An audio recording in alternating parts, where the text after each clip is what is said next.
Olá, o Fórum está no ar. O motivo primário que levou o homem a investir na ciência da saúde foi o prolongamento da própria existência.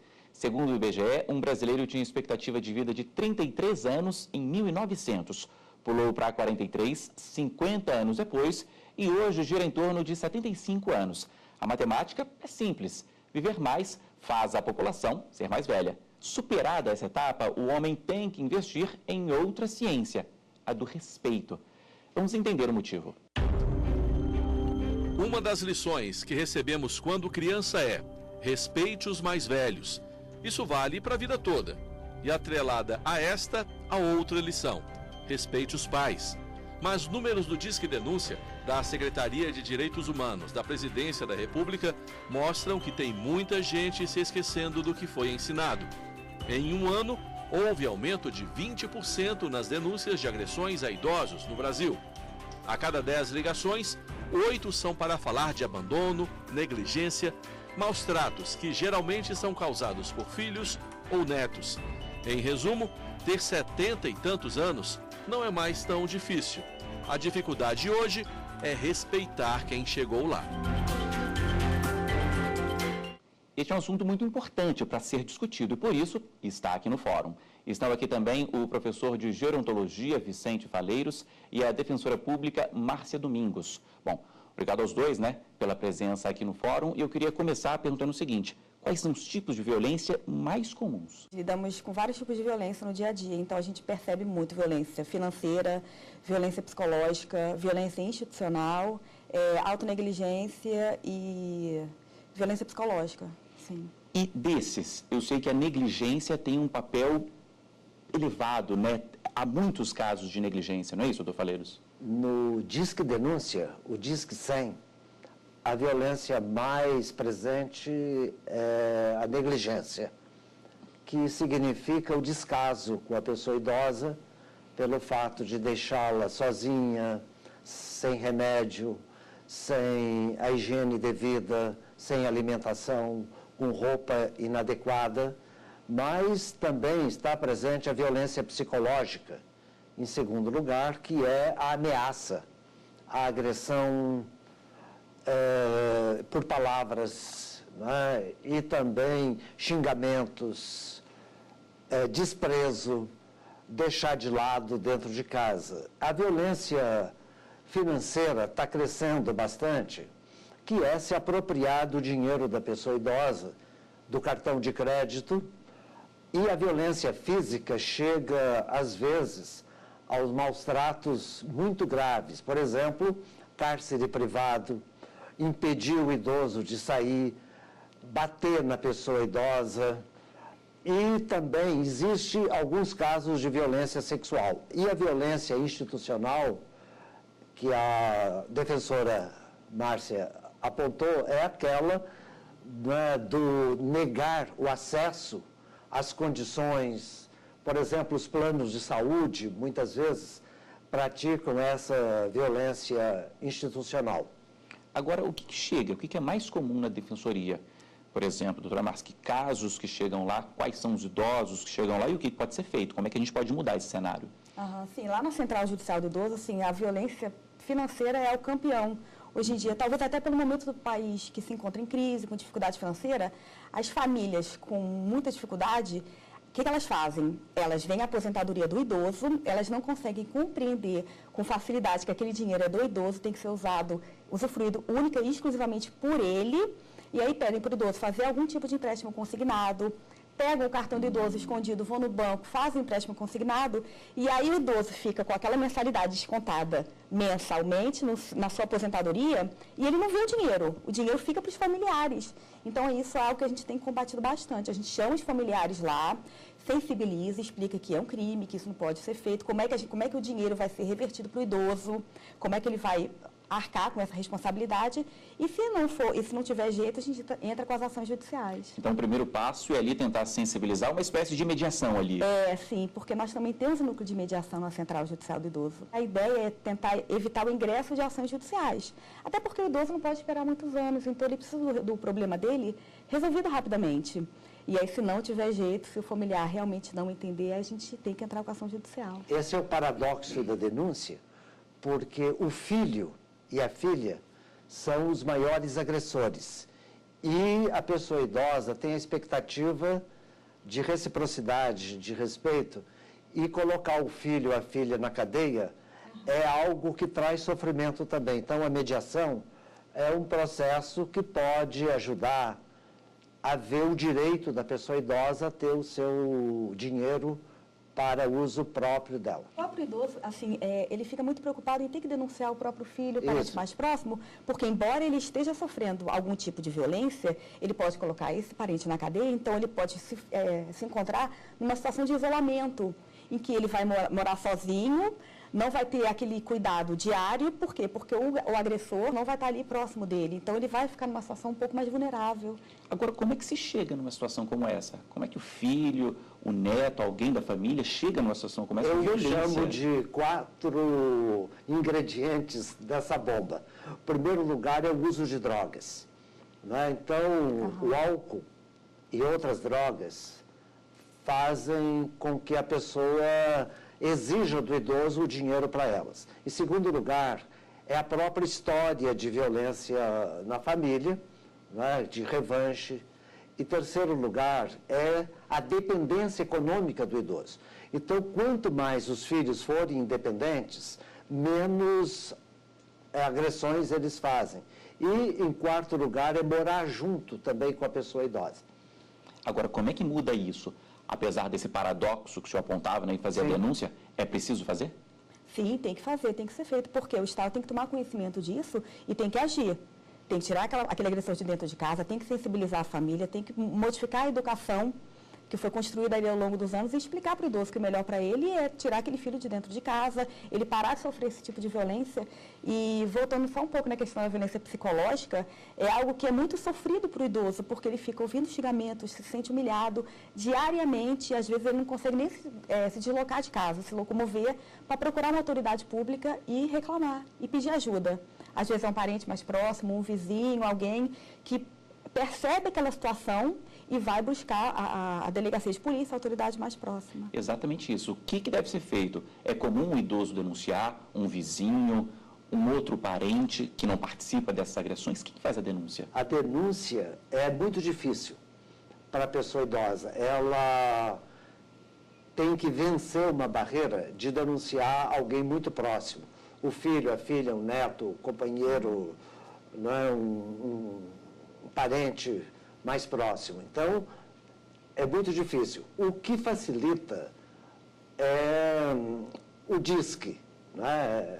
Idoso, porque aí a denúncia é anônima, e lá no Ministério Público também pode ir no Conselho dos Direitos da Pessoa Idosa, mas o telefone facilita, mas ele precisa estar informado. Por isso, é importante a pessoa idosa conversar com seus pares, ir num centro de convivência, ir no conselho, para que ela comece a adquirir coragem de fazer a denúncia. Mas um vizinho pode fazer, um conhecido.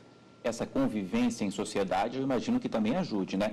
Conhecer o vizinho, outros parentes, fazer amigos, sair de casa, não é isso? Sim, isso evita o isolamento do idoso e também estimula, o que é importante ele ser estimulado com a questão intergeracional. Ele tem que ter contato com os netos, com os filhos, com as pessoas da idade dele também. E isso facilita a desenvoltura dele e a forma como ele vai reagir quando ele lidar com algum tipo de violência. Eu sei que tem até divisões, doutor Falheiros, nos idosos mesmo, de 60 a 70, de 70 a 80, que divisões são essas? E quando que as agressões são mais comuns ou deixam de ser comuns e por quê? Os idosos de 60 a 65 anos ainda participam muito do mercado de trabalho. Atualmente, em torno de 30 e poucos % ainda continuam trabalhando, né, os idosos de 60 anos, e eles estão em melhores condições. E também a violência física é mais presente nessa faixa etária. Na faixa etária dos 70 anos, a violência psicológica está bastante presente, violência financeira, e aos 80 a violência da negligência está mais presente. Então vai mudando um pouco a configuração da violência, mas todos os tipos estão presentes em todas as etapas. E a maior vítima é a mulher, né? Porque a violência acontece mais em casa. A violência contra o homem é fora de casa, é o estelionato, violência de pedestre, as quedas, né? Porque também nós temos que olhar a violência estrutural, a cidade esburacada, a falta de passarelas, né, de pintura, o desrespeito dos motoristas, fazem com que o idoso também seja vítima de violência, né, na cidade e nas instituições. Os dados estatísticos comprovam exatamente isso que o Dr. Falheiros falou. As maiores vítimas são as mulheres idosas e os maiores agressores são os filhos homens. Curioso, né? A gente falando sobre isso, geralmente vem à nossa cabeça uma violência física. Existe a psicológica, que a gente citou aqui, a financeira, a institucional. O senhor falava agora de calçadas mal conservadas, trânsito veloz demais. Tudo isso se enquadra como violência? Sim, é a violência estrutural. A maior taxa de internação de idosos é por quedas.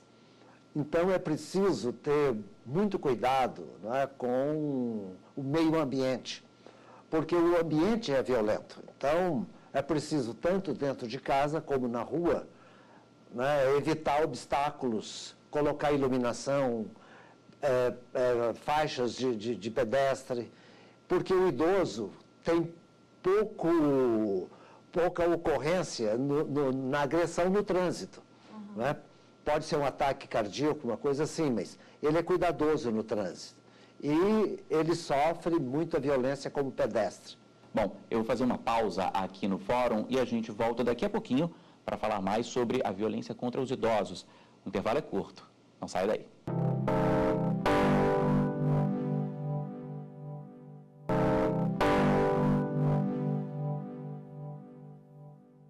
O fórum está de volta e o assunto hoje é a violência contra os idosos. Estão aqui no estúdio o professor de gerontologia Vicente Falheiros e a defensora pública Márcia Domingos. Eu queria falar um pouco sobre punição. A gente conversou aqui no primeiro bloco quais são os tipos de violência, quais são os tipos de violência mais comuns. Agora, o que acontece com uma pessoa que pratica esse tipo de violência, Márcia? Ele vai sofrer punição na esfera criminal, porque diversos crimes estão previstos no Estatuto do Idoso e ele tem que ser investigado e o agressor tem que ser punido. Eventualmente, ele pode responder também na esfera civil, dependendo do caso, ação de cobrança, se ele usou indevidamente o dinheiro que era do idoso, responsabilização também na área de direito material, devolução de dinheiro e responsabilidade civil também. E o que pode agravar essa situação, esses casos? Sim, é previsto no Código Penal, de forma genérica, o agravamento da pena quando o crime é praticado contra uma pessoa maior de 60 anos. Então, existe essa possibilidade também da pena ser aumentada. O que protege o idoso? É o Estatuto do Idoso?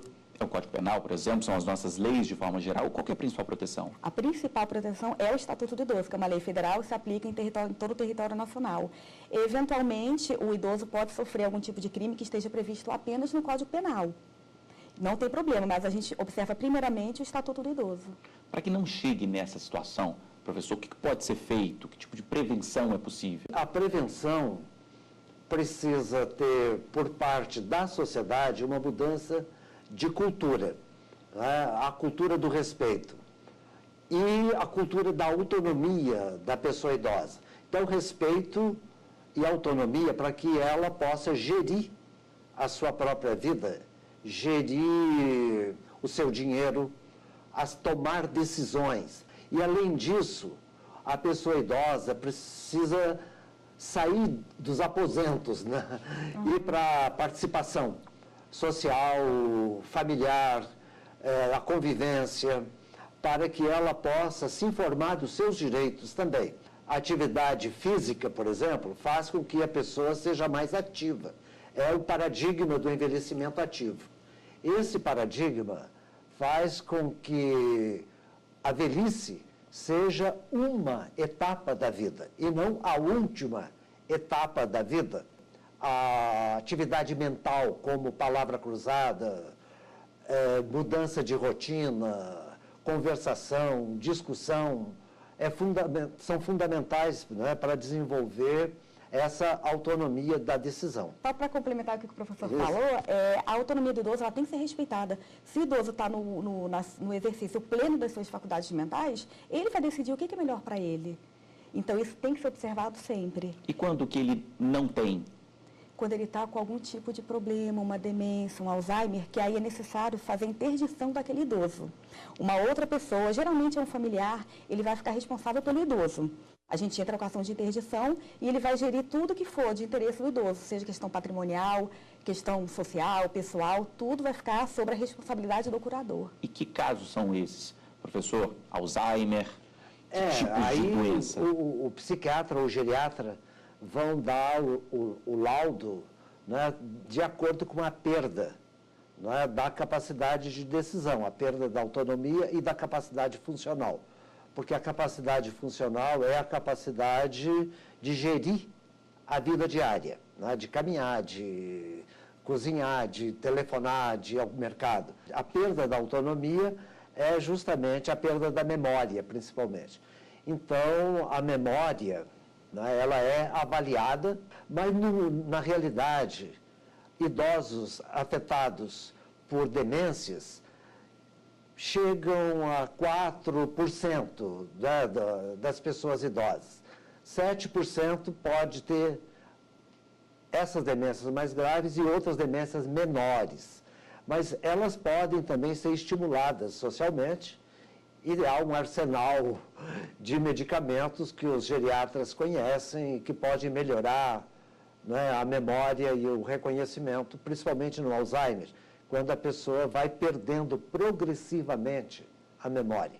Agora, há formas de se evitar ou de chegar mais tarde lá? Isso. Porque o que a gente está conversando é justamente isso, né? São formas do idoso se empoderar e evitar essa violência. A prevenção, a mudança de cultura, isso também ajuda? Sim, se ele está buscando ao longo da vida, né, se precaver, praticar atividade física, ter uma boa alimentação, acredito que ele vai, aos poucos, minimizar os danos que ele pode vir a sofrer lá na É uma redução de frente, danos.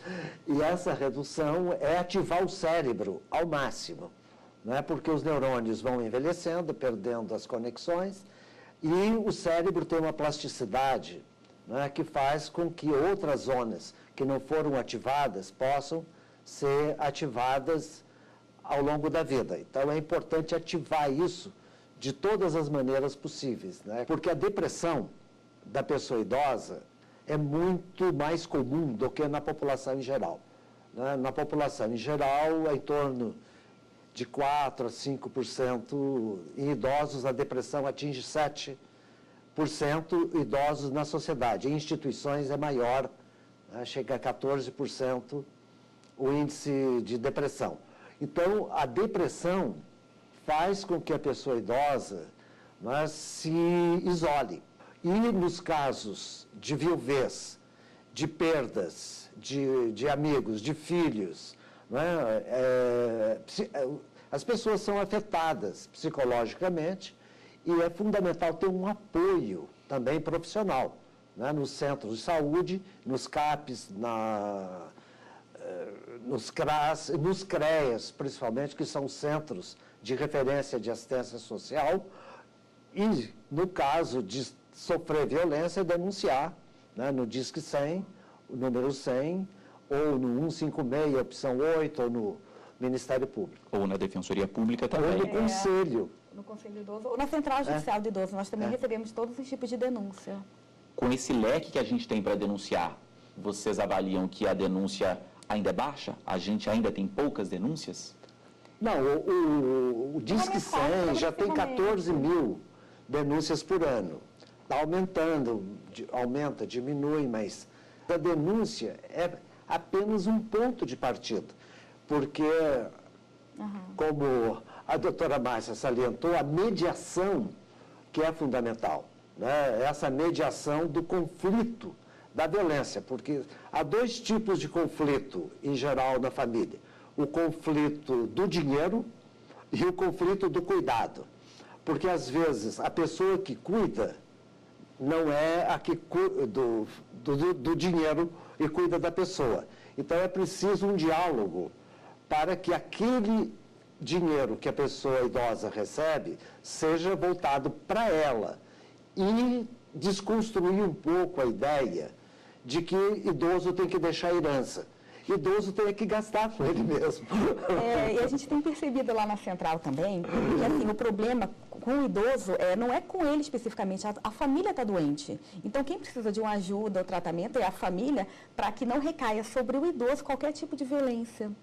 E o idoso, sabendo daquela violência, ele tem que procurar as autoridades públicas quando ele estiver numa situação de extrema vulnerabilidade. A gente tem falado muito aqui sobre mudança de cultura, que é uma parte fundamental. O brasileiro está envelhecendo, a população está envelhecendo. Esse recado, acho que talvez já tenha chegado até tarde. Sim, é fundamental, tem que mudar, é uma quebra de paradigma, as pessoas estão envelhecendo, tem que ter uma qualidade de vida, envelhecer da melhor forma possível. E a questão educacional, assim, as crianças, adolescentes, os jovens, adultos, todo mundo tem que entender que tem uma pessoa idosa na família, tem que ser tratado de uma forma diferenciada. Os servidores que trabalham com o idoso têm uma preparação específica, porque ele não pode ser infantilizado, ele tem que ter o respeito, ele tem que ser tratado da forma que ele entenda, que ele não se sinta diminuído por conta disso, e é uma mudança que tem que ser feita ao longo dos anos. É preciso não infantilizar a pessoa idosa, tratar como um bebê, como um coitadinho. Ele é um cidadão, uma cidadã que viveu uma longa vida e tem uma história. A gente diz que a criança tem biologia, idoso tem biografia. Então, é preciso valorizar essa biografia. As pessoas têm que desconstruir os preconceitos de que idoso repete sempre as mesmas coisas. Não é verdade. Se você pergunta a mesma coisa, ele vai repetir. De que idoso é teimoso. Não, teimoso é que não aceita o idoso. Mudar a cultura também, de que ele é imprestável ou ele é o Jaque. Já que você não está fazendo nada, vem fazer isso, vem fazer aquilo. Da mesma forma que nós gostamos de ser chamados pelo próprio nome, de forma respeitosa, o idoso também. Não é por conta da idade, que é um pouquinho mais avançada, que tem que ser tratado de forma diferente, ou diminuído, ou infantilizado. Isso é um equívoco completo. E as especificidades das perdas funcionais, elas podem ser compensadas. Por exemplo, a pessoa idosa que come mais devagar, tem que dar mais tempo para a refeição. Se ela caminha mais devagar, o que é muito comum no envelhecimento, andar mais devagar com a pessoa idosa e não exigir que ela corra. Ela já não pode mais correr. Então, a compreensão dessa fase da vida é importante para o bom relacionamento e para o respeito, porque as perdas são comuns na velhice, mas podem ser compensadas por formas de cuidado mais específicas e também hoje por tecnologias. A cadeira de rodas já existe há séculos, mas a tecnologia digital, por exemplo, alertar para o horário do remédio, alertar para tomar água, que a pessoa idosa precisa tomar bastante água. Então, o celular hoje pode ser um instrumento muito bom. Na Universidade Católica, mestrado e pós-doutorado e doutorado em gerontologia, a gente está apoiando o desenvolvimento dessas tecnologias e as próprias companhias estão oferecendo também essas possibilidades de exercício do envelhecimento ativo com o celular. E a tecnologia possibilita o contato com os netos, a comunicação com os filhos, a informação. Então, usar a tecnologia no envelhecimento é fundamental e a pessoa idosa aprende rápido, às vezes demora um pouco mais que os jovens, mas ela aprende rápido também e quando usa, gosta. Ok, gente, é isso. Muito obrigado pela presença dos dois aqui no Fórum. Eu que agradeço. Obrigado você. Muito obrigada. Bom, e assim a gente encerra o programa de hoje. Eu queria mais uma vez agradecer ao professor Vicente e à doutora Márcia. Você pode rever este nosso programa. Basta acessar tvjustiça.jus.br. Você pode também mandar um e-mail para a gente. O endereço é forum@stf.jus.br. Um abraço e até o próximo programa.